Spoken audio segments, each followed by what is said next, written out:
A lot of business professionals and leaders are not taught how to be an effective public speaker. Maybe they're in a role where they need to speak, but maybe they've never taken a course to help them improve their, not only the format and the skills, but the delivery as well. So what I've found is a lot of times as a coach, my belief in my clients has to come first and be stronger than theirs until their belief in themselves catches up with mine.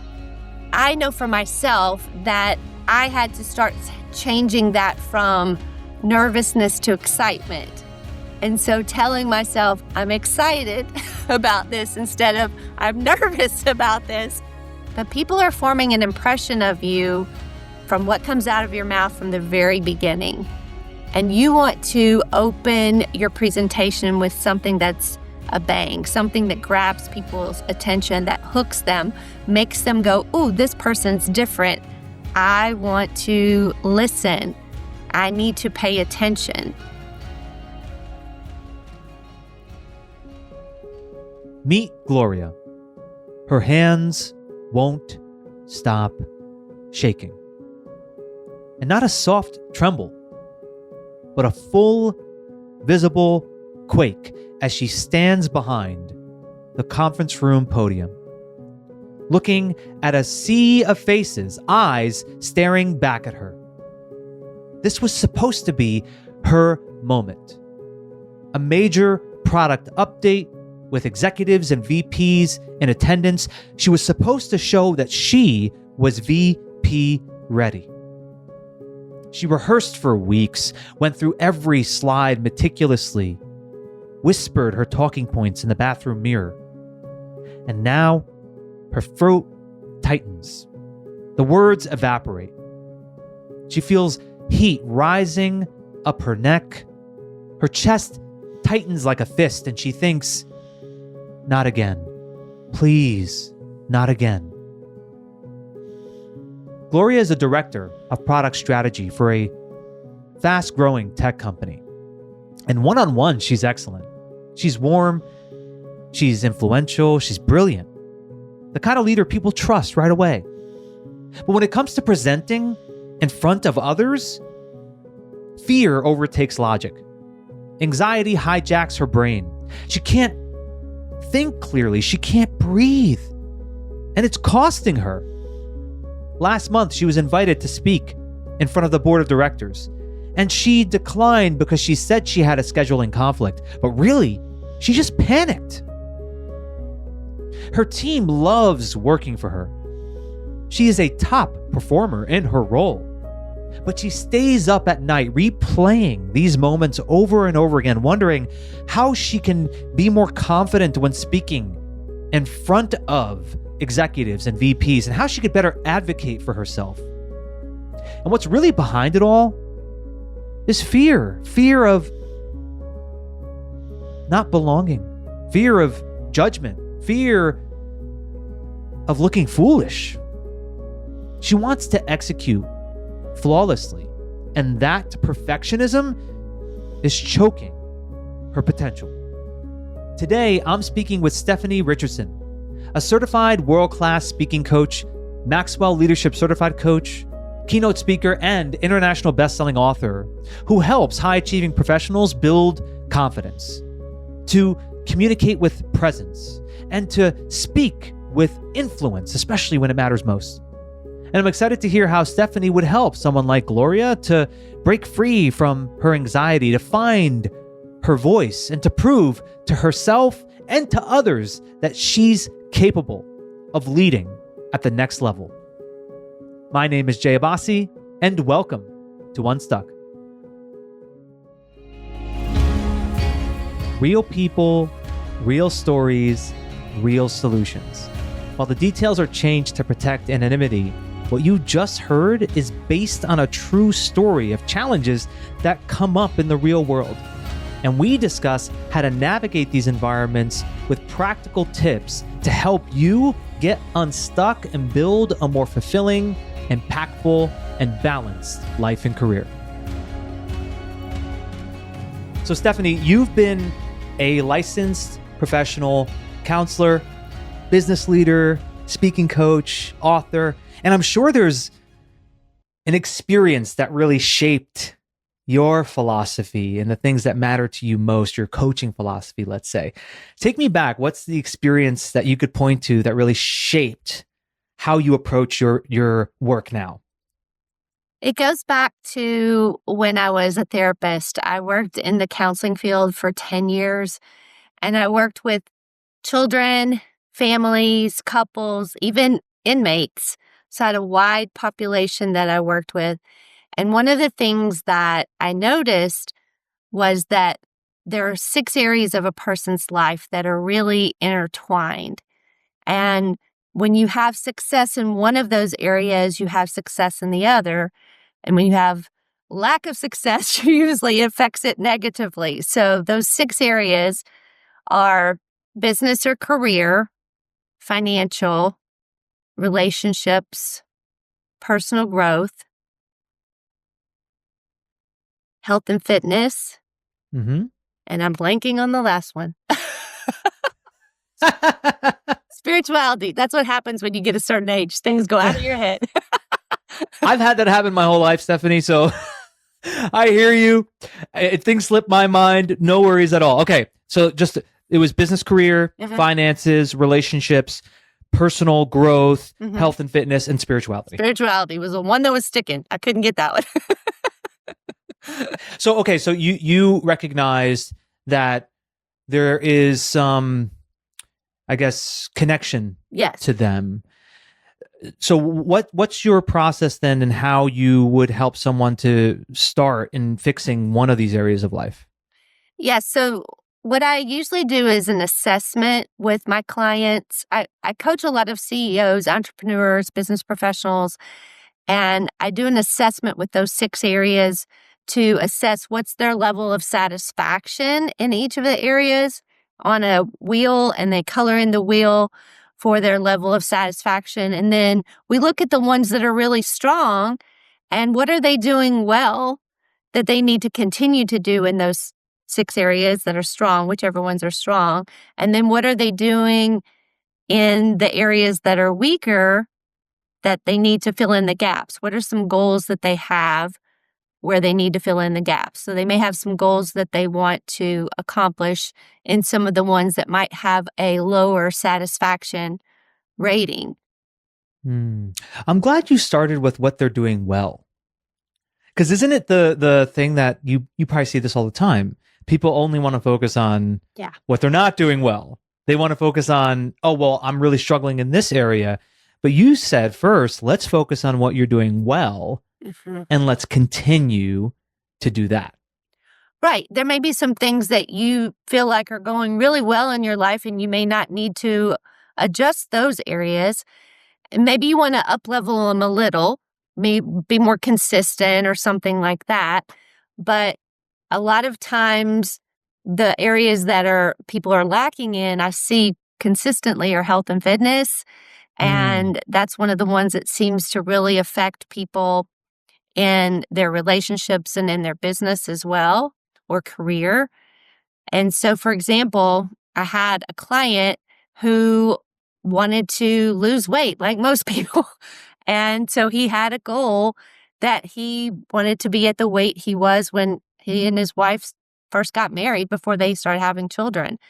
And it had been 9 years since he had been at that weight. So he didn't really have the belief that he could do it.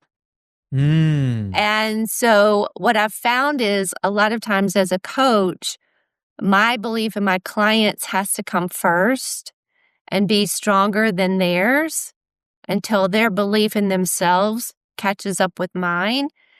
And so I was focused on helping him see all of the things that he had done well, like you said, the things he was doing consistently, and reminded him if he could do those things well, then he could do this well too. And so we started working on some goals and some resources he could access and some mindset shifts that he needed to make. And within about 6 months, he got to the weight that he wanted to be at, which was crazy because he didn't think he could do it in the first place. And what I saw come from that was exactly what I was describing to you when we started, that those areas are all intertwined. And so because he reached his goal, he felt really confident in himself. And because Yeah. he felt confident in himself, he decided to pursue a different career path. So he went from being an attorney to being a financial planner. So he completely changed industries, but it was something that he wanted to do.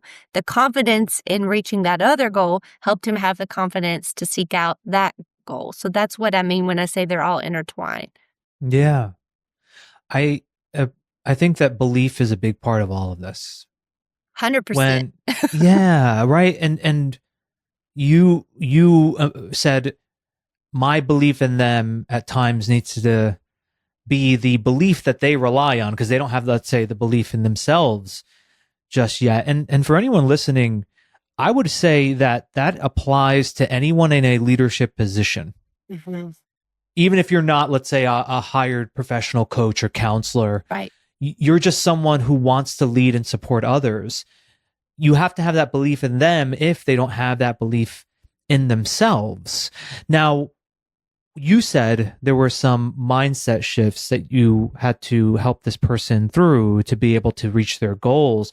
What are often the ones that you find people require in order to cultivate more confidence? Many times they're telling themselves a story in their head that's a negative story about themselves. I can't do it. For him, it's been 9 years. There's no way I can do this. I've tried this before. It didn't work.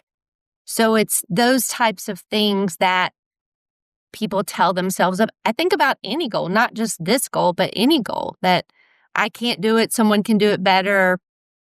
I don't have the consistency. I don't have the drive. I don't have the motivation. I give up too soon, whatever they're telling themselves. And to help him get through those and break through that, I did what I was sharing with you earlier, was just help him see the times in his life that he had been successful in other areas. Yeah. Because if you can be successful in one area, you can be successful in another. You have the skill to be able to do it. You just have to transfer it to a different situation. And so Yeah. pointing that out to him, I think helped him see, oh yeah, I did do this. If I can do that, then I can do this. Shining that light on the existing evidence available that the individual is just not looking at. Well, I think we're our own worst critic. And Yeah. I know he is, and he could only see the things he wasn't doing well.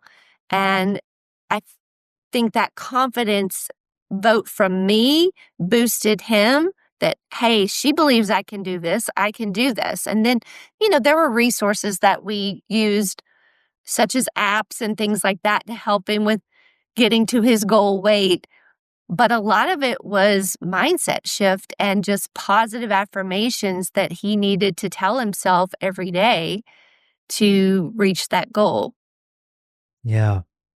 And what I see in people is what you focus on ends up becoming your reality. Yes. And the default often is to focus on everything that's wrong, everything we're doing, or every mistake that we're making, every perceived fault. And working with someone such as yourself is a great way to help you to see the things that have gone well, your achievements.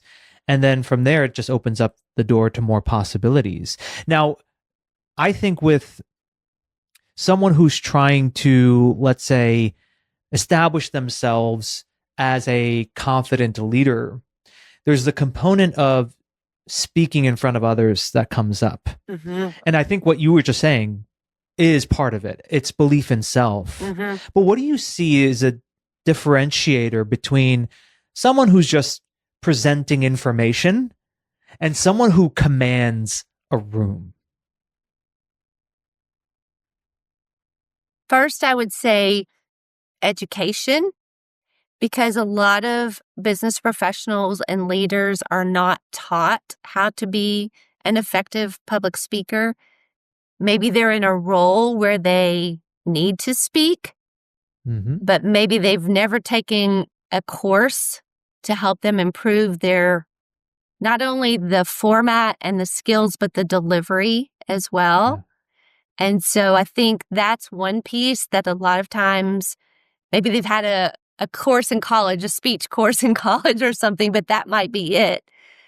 But they haven't really gotten the breakdown, the blueprint to follow to help them gain the knowledge to feel more confident. I have a course called Become a More Confident Speaker. And one of the things that I see is that knowledge adds that confidence to people when they feel like they have that blueprint that they can follow in creating whatever talk it is, whether it's a webinar, a lunch and learn, a course, whatever. When they have that blueprint, that increases their confidence because they have the knowledge that they didn't have before. But also working through that content with them and giving them feedback on it, I've found has been really critical. And then I like to help them with the delivery at the end and have them actually practice it in front of me and give them feedback. So those three pieces I feel like have been critical to helping people be more confident in public speaking. Yeah. You're right. People just don't know what they don't know. Right. And of all the things that we all see this at times, right? You work with people and you see the things that are the pitfalls in regards to how they're delivering, and you're like, oh, this is what they need to learn if they did this different. What do you think's the most common thing that people do when they're approaching this wrong or they're delivering incorrectly? What is the most common pitfall? There are a couple of mistakes that I see. One of them is filler words that people use. I go to a lot of networking events, and I shouldn't do this, but I'm going to admit it, that I'll count how many filler words did someone say in their elevator pitch or their presentation about their business. Maybe they have a 10-minute presentation to give about their business. And one time I lost count with this one woman. There were about 20 times she said, and over and over and over. Every time she would pause, she would say, and then she would go to her next sentence. A lot of people don't even know that they're doing that because they've never recorded themselves. And they don't know that that's one of the pitfalls. And it really helps you build more credibility when you're not saying those filler words such as, and, like those kinds of things in between your pauses. Yeah, it's such an interesting thing that it's such a common thing people do, filler words. And it's universally known that when you reduce filler words, you sound more confident. And have you ever looked into the reason why? I'm curious. Why is it that filler words get perceived as someone either lacking confidence or maybe they're incompetent in some ways? Why is that perceived that way? I think it's because their thoughts are not clear. And they're thinking about what they want to say next instead of continuing to talk. It's okay to have a pause. And a lot of people are not comfortable with pausing when they're talking. They feel like they have to keep talking and keep talking and keep talking. And they don't realize there's power in the pause. Right. And so it's helping them understand it's okay to pause and collect your thoughts instead of feeling like you have to keep talking and talking and talking and just because you're the person in the front of the room.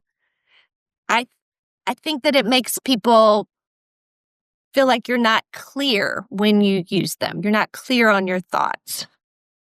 Yeah, and I think that's related to fear a lot of the time and insecurity. What is someone thinking of me when I deliver this? I think that's very much what's going on with Gloria in that story. And with her anxiety, she physically shakes. And I remember the person I worked with that was having this issue. Where would you start in regards to helping with the anxiety of it all? Well, there are a couple of things. First, I think it's the mental part. What story is she telling herself in her head Yeah. about who she is and her anxiety? I I know for myself that I had to start changing that from nervousness to excitement. And so telling myself I'm excited about this instead of I'm nervous about this. So that would be one thing I would do, is how to recognize that as excitement.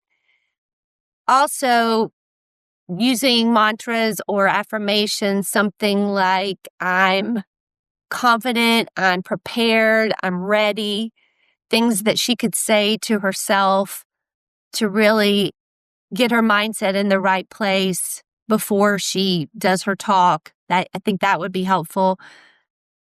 Yeah, I put a big smile came on my face when you said the nervousness and excitement part of that, because I recently did a talk in Jacksonville, and I was interviewed beforehand by one of the people running the conference, and he asked me, he said, "Jay, do you get nervous before you go on stage?" And my answer was so similar to what you just said. I said, I decide that what's coming up for me is excitement. It's not nervousness. It's adrenaline. It's my body getting me ready and prepared. And I have labeled it excitement. And because of that, I don't let it affect me nearly as much when I get up on that stage. Love that. I do the same thing. You do. It's amazing how such a subtle, simple shift can affect how we show up when we're speaking to a group of people. And in Gloria's case, it seems like she's a very high achieving leader. She's doing a lot of things well, but she really finds herself caught in that fear when she gets up on that stage. And so how much of it is her tactical approach? In other words, like what are some of the things that are practical things that someone can do? Because there's a mindset part, but then there's, okay, what do I actually do to deliver with confidence? Part of it is structure and how you structure your talk, but also part of it is responding to the physical body responses that she's having, the nervousness, the hand shaking, things like that. So one of the tips that I would share with Gloria is that I really try to walk around, if possible, in the room before I speak and meet people, talk to them, connect with them, shake their hand, thank them for being there. A lot of speakers may not choose to do that. I love building that connection because then I have a friendly face to look at in the audience, someone that's smiling at me, someone I talked with before I got on stage. And that helps me feel more grounded and feel like I have some supporters in the audience because I've connected with them. And maybe they've told me a story that I can use or something that I can use in my talk by connecting with them. And it just brings that level of authenticity that I think calms you by connecting with people ahead of time. So that's so smart. That's one tip that I do. Yeah. It's so smart because it does a number of things. One, in the person on the other side, they're connecting with the speaker and they feel like, okay, when I'm now seeing this person present, I feel more connected on the in the audience's side. And then the speaker themselves also feels that connection, like you said, to the smiling faces in the audience. And then the third thing that I think it does is it gets you out of your own head a little. Yes. Because what could happen, I'm imagining Gloria here, right? Right before she's going to present to the executives, she's playing the whole talk in her head. She's, oh, I don't want to mess this up. I don't want to mess this up. So she becomes disconnected from the audience. Right. The approach that you're saying is, no, do the opposite. Go connect with the audience and then get up there and trust yourself to deliver the information effectively. Yes. One tip I would also share with her is for her to open with a story. When you open with a story, it's one of the most powerful ways to open. And when we go back to some of the mistakes you were asking me that people make earlier, I'll go back to that for just a moment. One of the mistakes that I think a lot of speakers make is they thank everyone for the first 5 or 6, 7 seconds. Thank you so much for having me today. I'm so glad to be here, blah, blah, blah, blah, blah. And it's really not necessary. Really, if you feel the need to thank everyone, you can thank them at the end. But people are forming an impression of you from what comes out of your mouth from the very beginning. And you want to open your presentation with something that's a bang, something that grabs people's attention, that hooks them, makes them go, ooh, this person's different. I want to listen. I need to pay attention. And so that's one of the mistakes that a lot of people make is they do the thanking part. What I would encourage her to do if I were coaching her is to open with a story, something that hooks people, grabs their attention, makes them want to listen. But also, when you're telling a story as part of your opening, it's from a very authentic place because it's about experiences that you've had.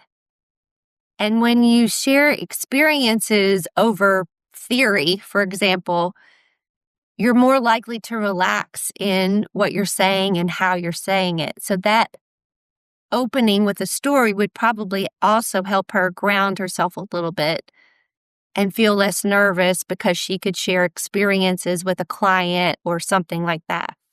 Yeah. One of the best lessons I ever learned, and I want to get your thoughts on this, Stephanie. When you are telling a story, really go back to what it was like relive the story as you're telling it. So there's one way of telling a story, which is, I'm just going to remember the words that I wrote in the Google Doc about the story. And I'm, you know what I mean? And I'm just saying what I wrote down. And then the other way is I am reliving it in my mind, feeling what I felt when this actually happened. And then I'm letting that come through me. Yes. As I tell you the story. Yes. And when you use character-to-character dialogue when you're telling the story, it's so much more powerful than just saying, well, she said this and I said this and she said, but when you act it out as if one character and another character are saying things to each other, you can get that emotion, the laughter, the silliness that might come from it and being that different role.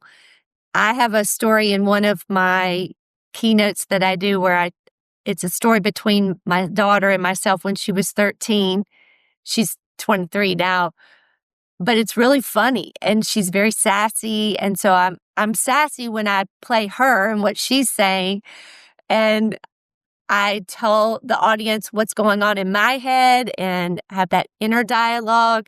So those character-to-character dialogue stories are really rich because it's almost as if you're watching a movie and you're seeing it played out in front of you. And it puts the audience in the story with you where they can see it and feel like they're an observer there. I love this.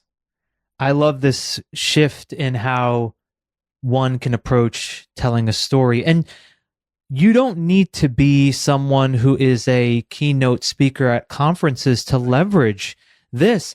You are a leader who presents to even a group of 10 people, Yes. your team, and you want to leave them with an impactful message.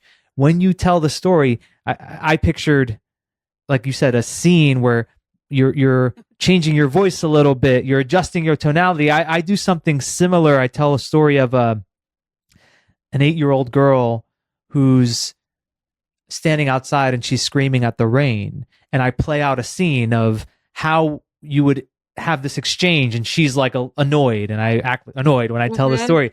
And so as you're saying this, I'm thinking, wow, I definitely leverage that. And I really want people to know, like, that's not only for people who are the keynote at a conference. This is applicable anywhere. I also work with special forces veterans who are transitioning out of the military through a nonprofit called the Honor Foundation. And I teach them storytelling to help them know how to interview well for jobs that they are working on getting once they transition. So storytelling can be used not only in a presentation, but it can be used in networking. It can be used in a job interview. There are a lot of ways you can use it. Yeah. Being a method actor, get into the character, right? Yeah, I'm serious. You're like a method actor. You have to really tap into, like you said, your 13-year-old daughter when she was sassy. You got to feel a little sassy when you deliver that. I love this. Now, I think all of this is going to be part of how we prepare. So in other words, somebody who wants to, let's say in this case, Gloria, wants to be better at public speaking in front of executives so she could be considered for the VP role in the future. She wants to be more effective, impactful. She needs to prepare.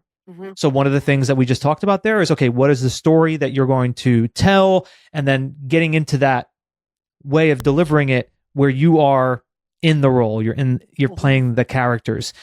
What are some other things that you advise people to do in the preparation process so that when they are standing in front of that group, they've done everything they could to deliver it well? Practice over and over.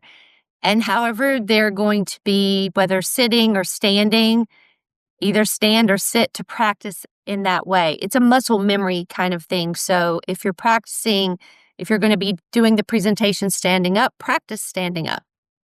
If you're going to be doing the presentation on a laptop, then practice sitting down so that you get comfortable and familiar not only with your content, but also switching where you're supposed to do your slide. You have a slide. Maybe you're trying to figure out where do I need to push the button for my slide or whatever it might be. So practicing, recording yourself is also important.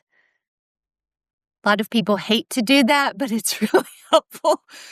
And have someone watch it. Maybe a spouse or somebody who could give you some feedback. If you don't have a speaking coach, have someone watch it and give you some feedback on it would be great. Yeah. I've challenged many people in the past to get through that discomfort and record themselves. And those who do always get rewarded for it. I find that those who are willing to record themselves, share it with me or someone else, they always get better. And you brought up the slides, so I wanted to ask you about that. Because you've seen it, I've seen it, where people create slides and they aren't really supporting the talk overall. What is your approach to how to create slides and have that part of the presentation? That's actually one of the mistakes I see a lot of people make is they put way too much information on their slides. And the slide should add to what you're saying, but it shouldn't be what you are actually saying verbatim. And a lot of people will get up there and they're almost reading their slides. And if you're saying the same thing as the slides, then one of you is not needed. Right? Why are you up there? You could have just sat down and just play the slides and everybody just read Push them and the it's a button. quiet room. Yeah. So there's a rule that I follow. My slides are very, very simple. Many times there's a graphic or something like that that might add to what I'm saying, but it's not the actual words of what I'm saying. And the amount of information, I follow what's called the 6x6 rule.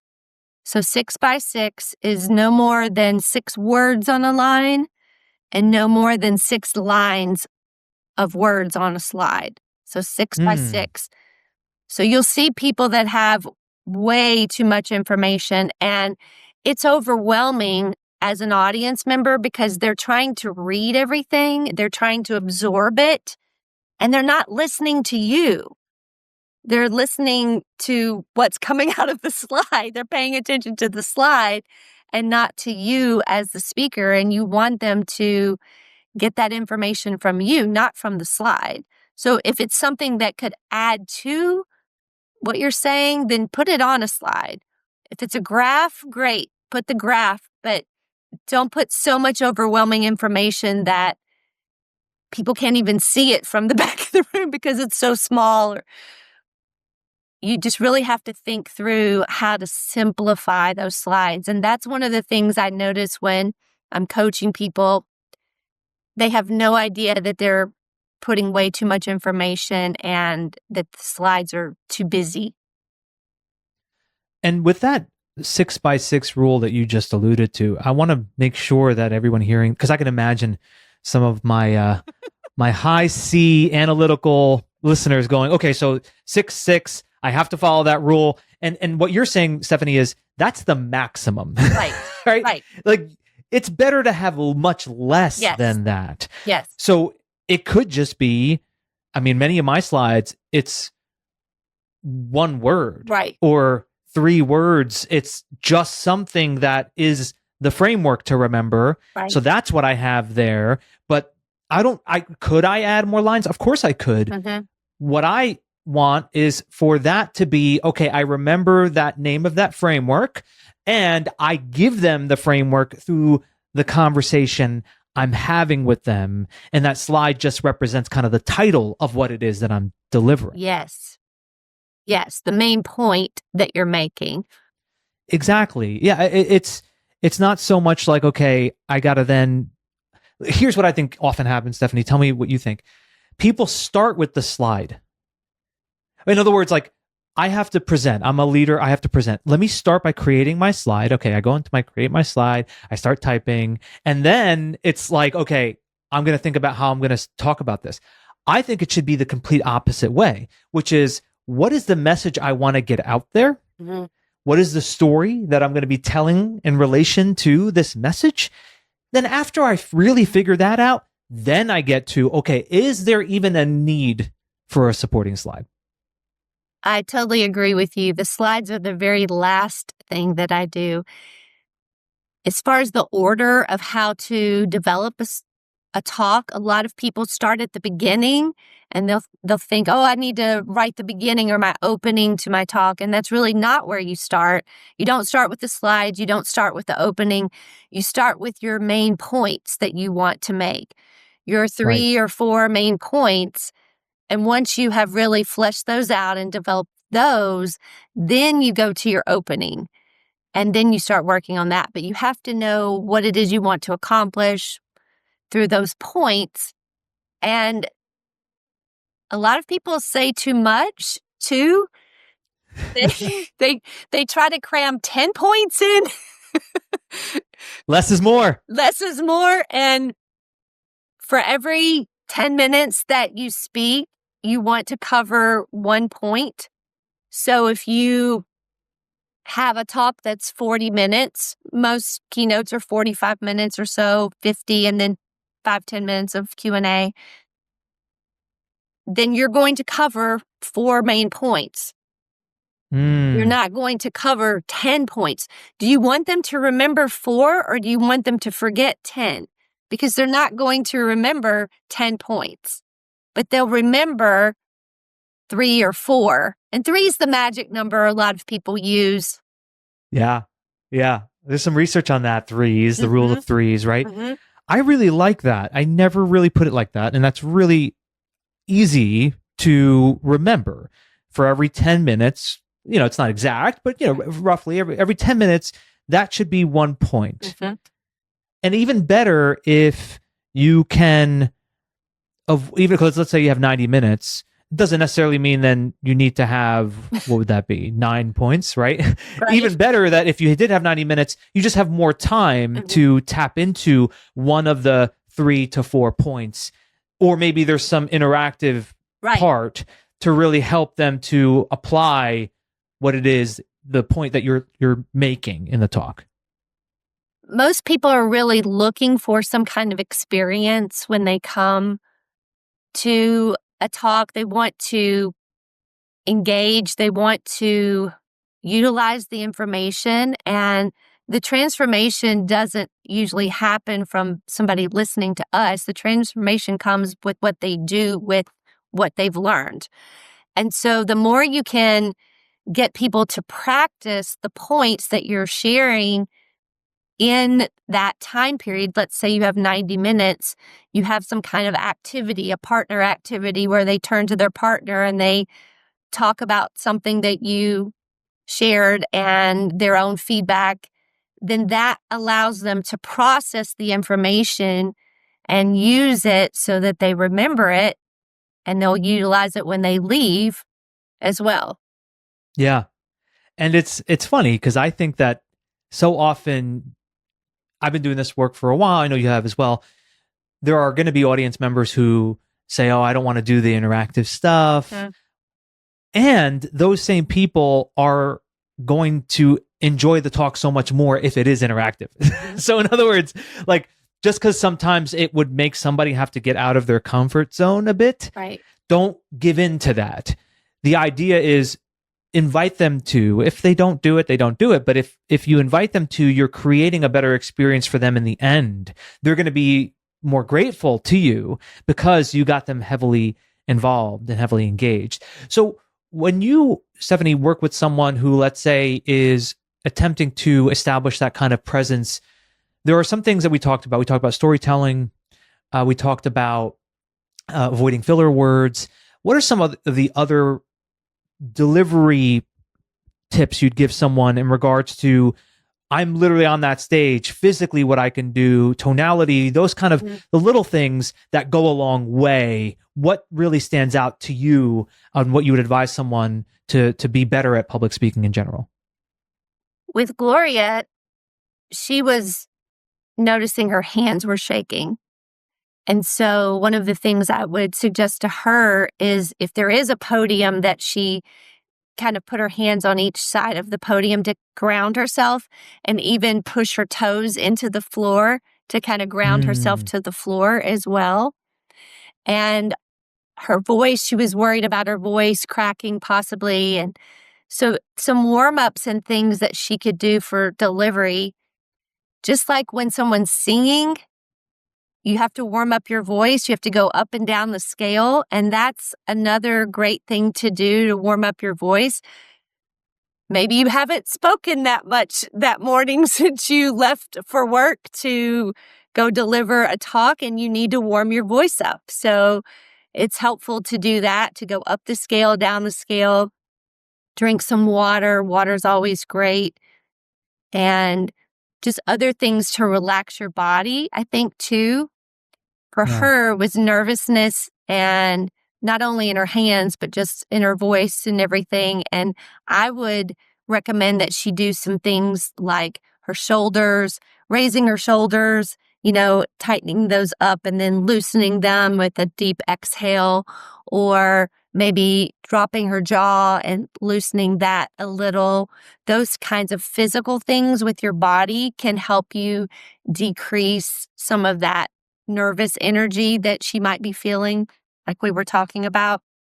Yeah. So those are some things that I would suggest for her to prepare to go in to deliver, to calm her.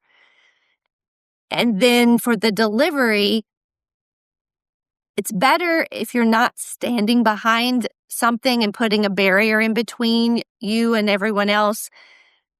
it's fine to go back to your podium or your table or wherever and look at your notes and then come back out if she's not comfortable doing it without them. That's a process I think that people learn by practicing and getting more and more familiar with their content. But also people will pace sometimes too. They'll walk too much and that nervous energy. I used to do that, so I'm laughing. I don't mean to interrupt you, but I just quick story because it's what you just said is something I used to do. I would pace, and I'll never forget it. A mentor of mine, this is when I worked years ago in corporate. He pulled me to the side, and he gave me that feedback so directly, but with a lot of love and with a lot of kindness. And I never forgot that. And since then, I would rehearse, all, like you were saying before, really practice just taking a step and stopping and then making my point, and then taking another step, stopping, looking at the audience and making another point. So when you said that, it just triggered that memory of me pacing around like, I don't know, 10,000 steps in a 45-minute keynote. Well, you want to use the stage, but not so much that you look nervous pacing back and forth. Right. As you said, go to one area, say your point, look at the audience, then move maybe to this side or that side, and use the stage. Use the full stage. So, for example, one of the techniques that I teach people when I'm delivering a story, for example, that has a timeline to it, is that you think about when the audience member is looking at you, the left side of the stage, which is our right side, is earlier in the story. And then their right side is later in the story. So if you want to show transformation, you can move from the left side for them, to the right side, which is our right and our left. So using the stage in that way, in telling a story or showing a transformation or a change, maybe in a customer, for example, of how they were when you first started working with them, but how are they now? Let's say Gloria could share that. And that timeline, people understand that. And that's one way that you can use the stage. Of course, go ahead. You were going to ask something or comment. No, I just was saying I love that. That's so good. It's so effective. It's like you're physically taking them through the story. Yes. Even if they're not conscious of why you're moving, I can already see that. I can feel that when someone's on one side and they move to the other, this is their before, and now they're on the other side of the stage and this is the after. Yeah. And then, of course, the pace of how you're talking, speed up, slow down, louder, quieter. There are a couple of times that I whisper things that I'm saying because it's something that I want people to really hear and sit with them and the power of what you're saying. So it's okay to get louder and then softer and really talk quietly. And those types of things are important to include in your voice. Just like when you're talking with your friends, you want to have that variation in how you're talking. We don't all talk the same way all the time. Right. And we don't like music that has just one tone the whole time, and it just sounds like this, and it has no changes in pace and rhythm. We are more entertained by the changes, and it has to align. And, for example, if you're getting to a really exciting part of the story, your volume goes up and you may speed up. You're getting to a more emotional part of the story, you slow down a little bit, and you may hold your words for a bit longer to showcase a bit more sensitivity. And I think so much of that, Stephanie, does come with practice. You've practiced it so much, so you've seen it. And earlier you said education is a big part of why people may not be delivering so well. This is something that anyone can educate themselves on. You can learn it, and then you have to put it into practice. Right. and get right? You that have to apply it. and get that feedback from someone who is watching you or watching your recording so that you know, because you don't know. You think that you're doing it one way and maybe you're not. You didn't know that you were pacing until somebody pointed it out. I had no idea. I had no idea. But I definitely realized it afterwards. I guess, for me, my challenge and how to improve as a public speaker was to tone it down. The intensity of the pacing and the way my energy would come out, I think at times would be a bit much and intimidating. So I had to, but I only learned that, like you said, from the feedback, from what a mentor said to me, watching myself on video and being humble enough to say, okay, I'm not perfect. I have to get better at this. So Stephanie, let's imagine you did meet Gloria in the story and she, let's say she saw you speak and she was inspired by it. And she said, "Oh, I want to be more like Stephanie. I want to be able to deliver this way. I want to be able to affect a room and have that kind of presence." She tells you her story and what she's going through. You listen and you have an opportunity to ask her a question, something to get her to think a little bit differently and move towards the results that she really wants. What would you ask her and why? I would go back to that mindset question of what is she telling herself in her head of who she is when she's on stage. And the reason I would ask that is because I would want her to see herself in a different light. I would want her to see herself in a more confident light, in a capable light, in a prepared light. And I would want her to feel that Gloria, to be that Gloria instead of the nervous, I'm afraid my voice is going to crack. I'm afraid I'm going to forget what I'm supposed to say. My hands are shaking. Gloria, I would want her to see herself in that other way. And so part of it is getting her to see her future self as a confident self. So asking her that question, who does she want to be? And what story is she telling herself in her head? And we need to change that story. Yeah. Excellent. Powerful stuff, Stephanie. Thank you so much for taking time to have this conversation with me. And for anyone listening, to learn more about the great work Stephanie's doing, it's Stephanie Richardson, UIP.com. That is the website where people can learn more about your work. I know that you're also quite active on LinkedIn, so people can find you there. It's Stephanie Richardson, MS. If you just search that on LinkedIn, you'll see her profile pop up. Thank you again, Stephanie, so much for chatting with me today. I really appreciate this. Thank you for having me. It was fun. This was one of those conversations where when I listened back, I had like 20 takeaways. And I had to do my best to synthesize it down for you into 3 insights and 3 actionable takeaways. It wasn't easy. I'll do my best to keep it concise and share with you what I think are the most valuable of all the things that were shared in this great conversation with Stephanie. So here we go. The first of 3 insights: confidence in achieving one goal gives you the confidence to achieve others. She talked about those 6 areas of life: business, career, financial, relationship, health, fitness, personal growth, and spirituality. Those were the 6. Now, if you set one goal and you achieve it, you now build up the confidence to achieve more.